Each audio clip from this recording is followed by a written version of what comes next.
Welcome to the Gratefully Yours Wine Podcast. My name is Jim Campanini. I'm co-host of the show, and I'm here with my amigo, the wine butler, Mike Pigeon. How you doing, Mike? After a week hiatus, so Yeah, good to be week back. hiatus. Yeah, but things are very, very busy during the summer. Catch-up time in the summer. Yeah. So everything okay? You've been doing? Did you have a good week? Week off? No, I've got that wrist problem there with they think it's gout and it's not flexible, so it's a downer, and I can't. I might have to change his job qualifications. A wine butler should be able to carry the case with the wine in it. I had to carry it myself today. Depressing times. So very depressing. So we got Teddy Panos, our producer. How you doing, Teddy? How's everything? Good morning, guys. I'm feeling the wine butler's pain. He's got his championship Boston Celtics shirt on. He looks really good. Oh, What do you think of my hat? See my new hat? I'm telling you. Tuskegee Airmen. Huh? Yep. Is that nice? The museum Says it in all. Alabama. Beautiful. In honor of them, July 4th coming up. Yep. Okay, we honor Independence Day, all the sacrifices made in this country. And we're going to get into the show. We're going to talk about sangria, which is also, make sangria for the 4th. Okay, even though it's, traditionally a Spanish, Portuguese, European thing. I mean, come on, Americans make sangria all the time, and it's a great punch. And there's so many different ways to make it. I mean, you can make a non-alcoholic one, alcoholic one, so we'll talk about that. Make a big bowl. It's not expensive. You're set to go. First, I got to do some homework here, housework, I think. This Inside Lowell podcast is coming to you from the WellPoint Studios. UniCare is now a WellPoint. New name, same commitment to Massachusetts. At WellPoint, your whole health is their whole point. Well said. Okay, thank you very much. So, first, I want to be up to date. We talked about this. I went to the Wine Connection over the weekend. I saw David Messina. He wants to come on the show. He wants to talk about a particular wine. I mean, they're changing over a lot of their product, their wines, and he's becoming the main buyer now for the store, which is owned by his father and his aunt Tina and stuff, and so he got this great deal from Sonoma on one of the top Pinot Noir, Vivier Pinot Noir, and the winemaker used to be the head winemaker at Romane Conte, which is one of the top wineries in Italy and in France, and they also own some properties in California. And he and his wife started out. They're still consultants, but they started out their own winery, making buying the juice and stuff. So the Pinot Noir regularly sells for $45 a bottle. Well, he got a buy on the 2017. It's an age-worthy Pinot Noir, and he's selling at the shop for $23 a bottle. So, I mean, that's a big spread, $22. Yeah. So I tasted it, with him and Terry. You liked it? It was fabulous. Really? He said, Jim, the distributor came in here. He had 8 cases. I bought them all. I tasted them. He said, these are the wines I like to do. I like to do this pot. When you find a gem, buy it all. Give it to your best customers. Tell them about it. He says, and just let it go out the door. He says, that's what, I like to do when I find something really good for my customers. He said that we could sell. So he's got 8 cases right now. I bought 2 bottles, and there were other people there that were tasting it, and you could do that if you go up to the Wine Connection and North Andover. They got them in the tasting machine and stuff.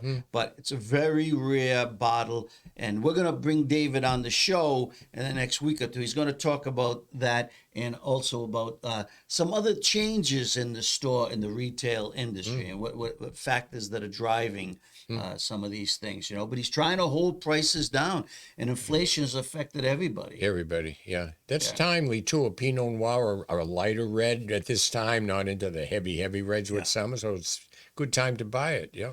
but the wine was exquisite and from Sonoma. It's from two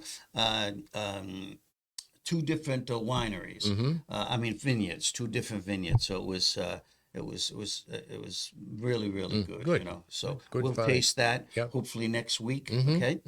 So today, my find of the week. We're going to talk before we get into the main wine. I wanted Mike to try this. So I'm looking at the Wine Connection, and I come across this bottle. It says Cora. You know, I'm a big Red Sox fan, so I says, "This, is this the Red Sox man?" He'd love a bottle of that. No, it's Cora, but Montepulciano d'Abruzzo, which is one of our favorites. One of our favorites, and it's from the, it is a different grape. It's not the Vino Nobile di Montepulciano, which comes from Tuscany, which is a Sangiovese grape. Okay, this is it's a region, a place, and it's the grape. The wine, Montepulciano d'Abruzzo. Cora is the name of the winery that puts it out. So I come across, I love Montepulciano d'Abruzzo, and I see the price, $12.99. Well, it seemed a little, it's a little inexpensive. I said, gee, maybe it's just a bulk wine and stuff. So I talked to Terry. I said, have you tried that? He says, no, I haven't tried it yet, Jim. He says, but look, he says, we had 4 cases of it. And I says, yeah, there's only 5 bottles left on the shelf. I says, people must like it. He says, hey, buy a bottle and try it. So I didn't try it. We're going to try it now. A little taste. And you said this is inexpensive? Well, it's $12.99 a bottle. $12.99, yeah. It's $12.99 a bottle. So, and Montepulciano d'Abruzzo, That's good.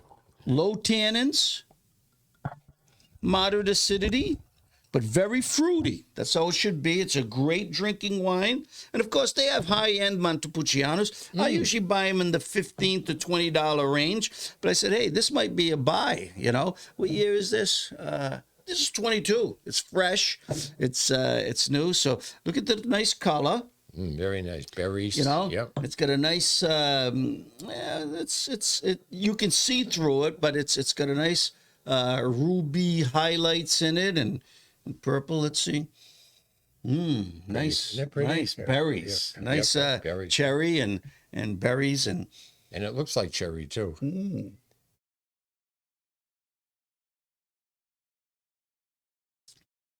Oh, that for $12.99. That's sweet. That's a nice. Got a little bite to it. What's the alcohol content of that? It's got a little bite to it. Let's see. 13.5%. No, it's normal, yeah. Yeah, you just taste the alcohol front a little bit. Yeah. So I couldn't find much on the Cora. I don't know if it's a winery, just a name. Oh, that's nice, yeah. Yeah, and but it is imported by BolaWine.com, which I should have looked up because now I'm seeing it right now. But it doesn't say anything. I did look up online, Cora, and the bottles come up and stuff. But as to a place itself, it doesn't say. But it is from Abruzzo, and it is 100% Montepulciano d'Abruzzo. I like it. But it's got for $12.99. I mean, this is a nice, very cherry looking. fruit forward. Yeah. It's got a little. It ends dry, like Montepulciano.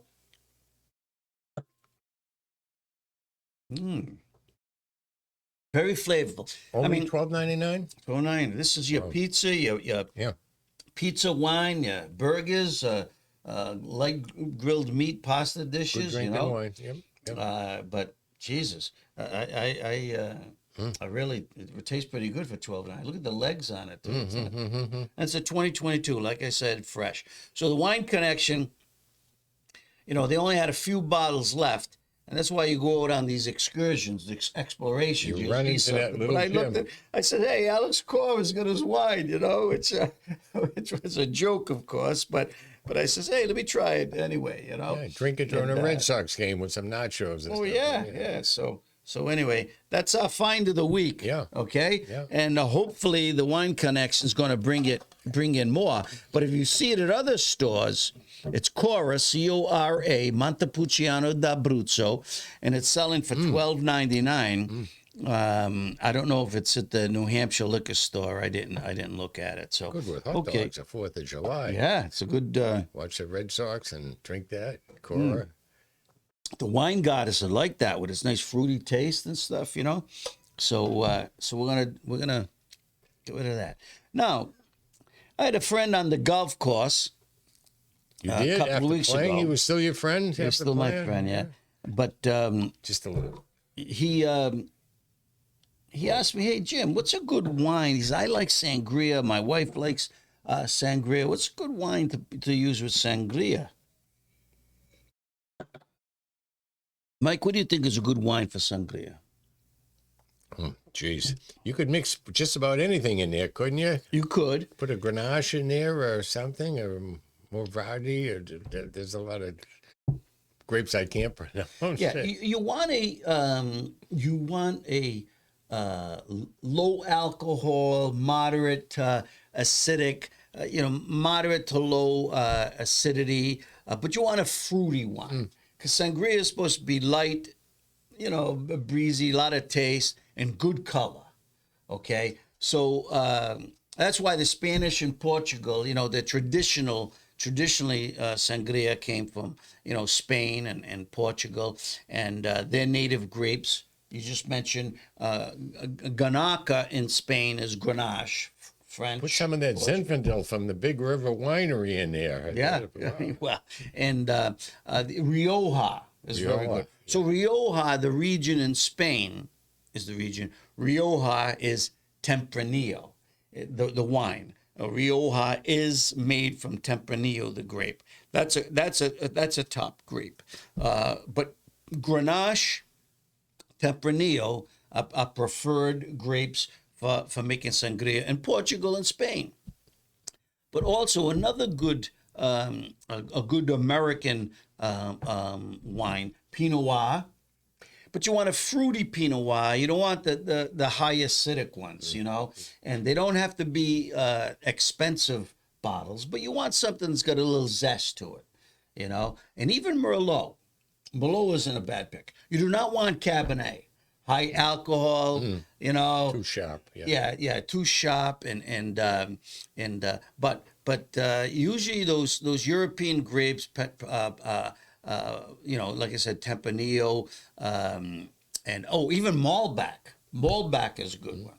Okay, so we're gonna taste the Tres Picos Garnacha 2020 from 𝑵𝒐𝒏𝒆. Now, this is an interesting story because, the empire of Grenache, okay, is just northeast of Madrid in Spain in the Aragon region.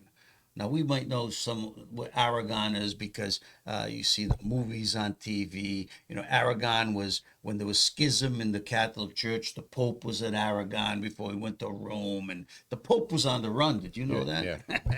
But it's a beautiful area, and I didn't know this when I started researching it.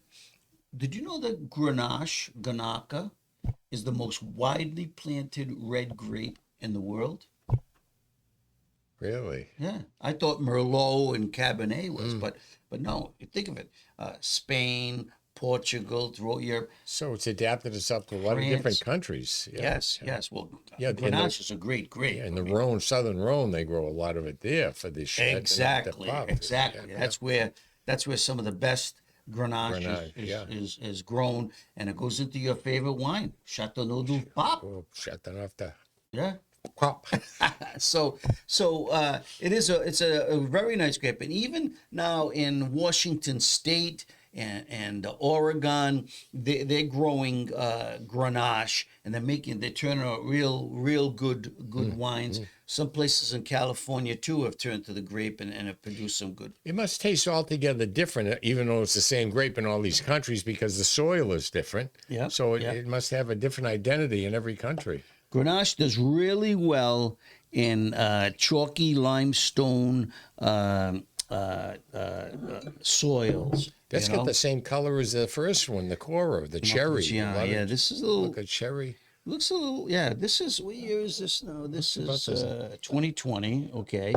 And, but 𝒌𝒊𝒏𝒆 was started in, in Spain and Portugal, they had a lot of cooperatives. And in this area, there were 6 major cooperatives that banded together in 1958. And they became a powerful force because they knew the value of the land and using their resources together. And they worked together to make improvements, through the years, get new technology, farming methods, and now that area has been known as the Empire of Grenache, okay, and the 𝒌𝒊𝒏𝒆 is now the name of the main cooperative. They've consolidated. There are 375 wine growers in this consortium, one of the largest. But 𝒌𝒊𝒏𝒆, they distribute their wines in over 50 nations throughout the world. And the U.S. is one of their top export nations. And 80% of the wines that they make export Japan, Switzerland, the U.S., U.K. is another big thing. So if you're making sangria, this is a foundation. And this, I get the chart here. I just wanted to show it in. This Tres Picos Garnacha, look at all the awards and ratings. I mean, it's a highly followed wine and rated, okay, throughout the world. And out of all these rankings and everything, there's, let me see, 1, 2, 3, 4, 5, 6, 7, 8, 9, 10. There's 10 different ratings experts, from the Wine Enthusiast, Wine Spectator, James Suckling, Venus, Robert Parker, that follow 𝒌𝒊𝒏𝒆 wines and stuff. So they're known throughout the world. And this wine has never scored lower than 90 points. Imagine Excellent. that. Cost $16.99, which is a steal for this is considered a limited Grenache from 𝒌𝒊𝒏𝒆. So this is what they call, one of their top of the line. $16.99. That's not bad, I don't know if I've ever had a Grenache 100% Grenache. 100%. I've had it in different blends with a lot of different wines, but I don't think I've ever had it just as a bottle. Sangrias I've had as just a bottle, but I've never had. You've had it in blends. And I have blends. Too. Yeah. So, all right, so let's give it a little.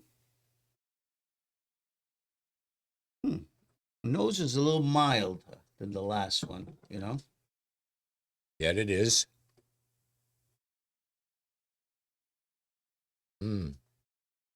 Deluxe. It's nice. I like it. Deeper. Like you said, it's a little more subtle than the other one and smoother. This is, wow, 15% alcohol.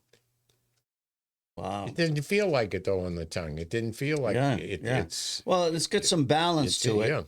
Yeah, it's got good balance. Yeah, but a nice... it's got all those fruit berries taste, and I like the... a Grenache will age well. Okay, so this is 4 years old. You could probably even tuck this bottle away, but you want it when that fruit is fresh, and this has a fresh taste, not as sweet as Montepulciano, which I wouldn't expect it, but it's got a good body, a good structure, in a bite. Like you would like to mention, bite, From Spain, yeah. There's a little more complexity in this that's going on. And I think they ferment this. They do this in stainless steel. Yeah. Oh, okay. So this comes from mountain vineyards, which are at least 35 years old. Okay. So it's high elevated. All right. 1,800 to 2,100 feet, the vineyards are located in the mountains, all right, with the clay and limestone soils. They have fermentation in stainless steel tanks, and the wine is submitted to an aging of 5 months in new Bordelais barrels of French oak. So that softens it up a little. That's what gives it that nice, elegant texture. A little, I detected a That's little, very nice. little. I wouldn't have thought it was 15%. And I like truthfully, I'm okay with a 15%. I like a high alcohol, but it doesn't hit you like that. It's got a little vanilla a taste to it when you look when Very you nice, yeah. get a little. Nice nose. It smells Yeah, good, yeah. So,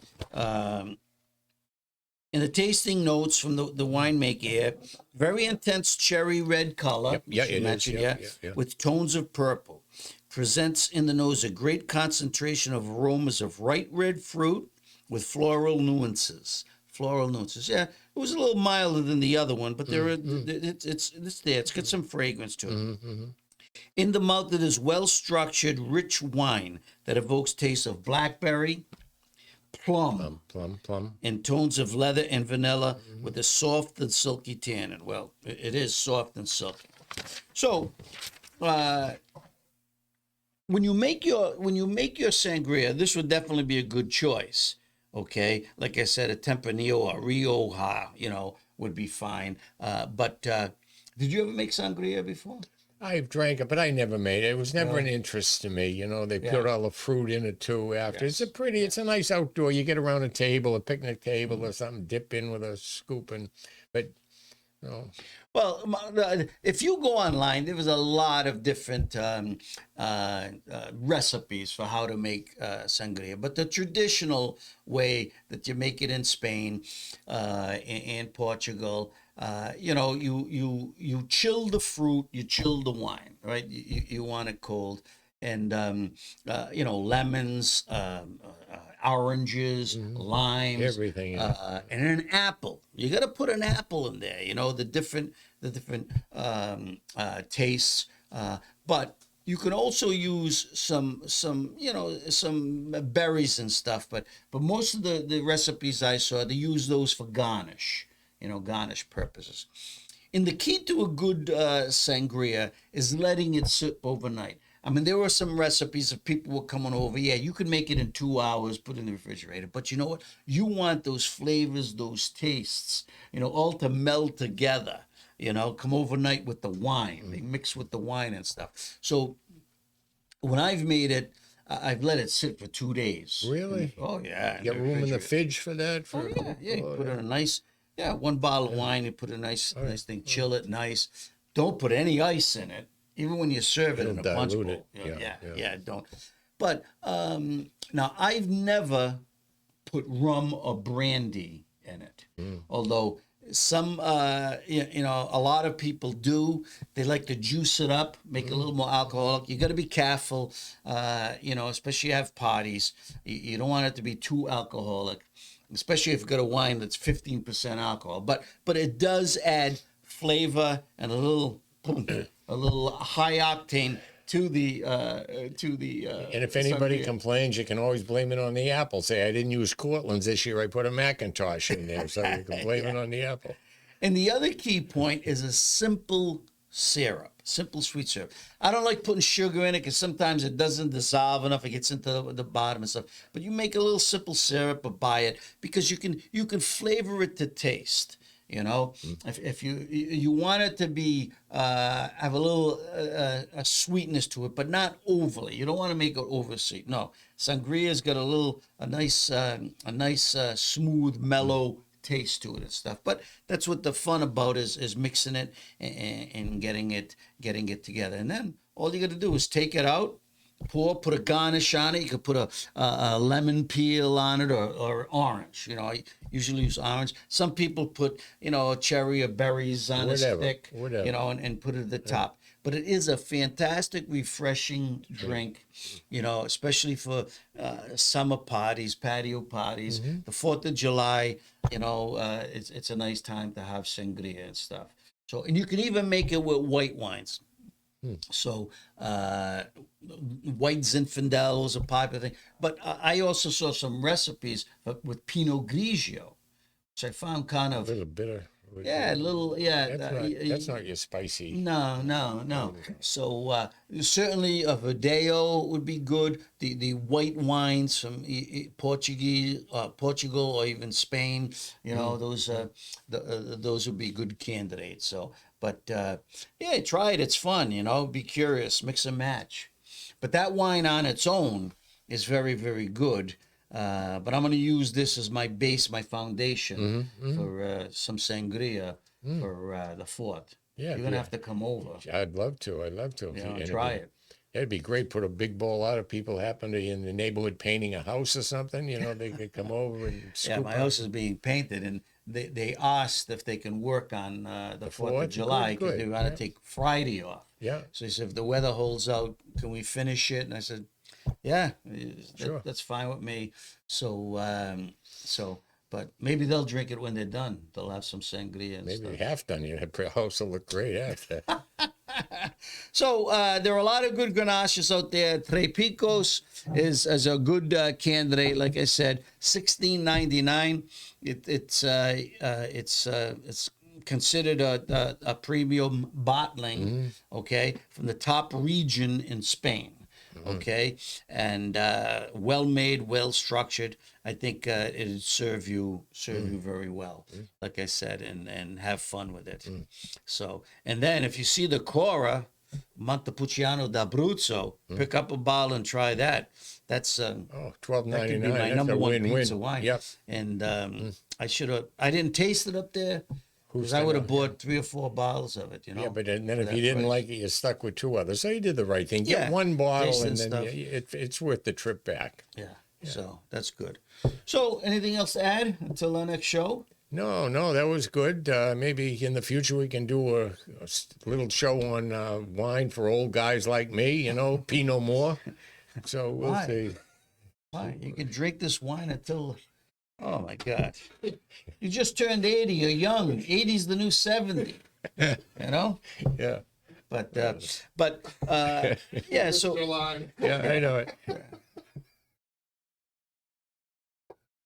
Here we go. you have some self-deprecating humor. What can You you do? I know. Okay.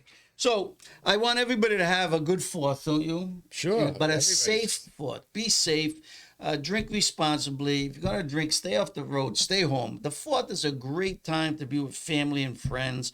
Party at home if you can, And if you do go out, have a designated driver or use Uber or Lyft or call a friend or something, okay? We don't want any accidents, okay? It's a great holiday. God bless America. Anything there? God bless America. God bless Cheers. America. May the wine be Happy with you. 4th. Happy 4th. Have a 5th on the 4th if you get. I found that. All right.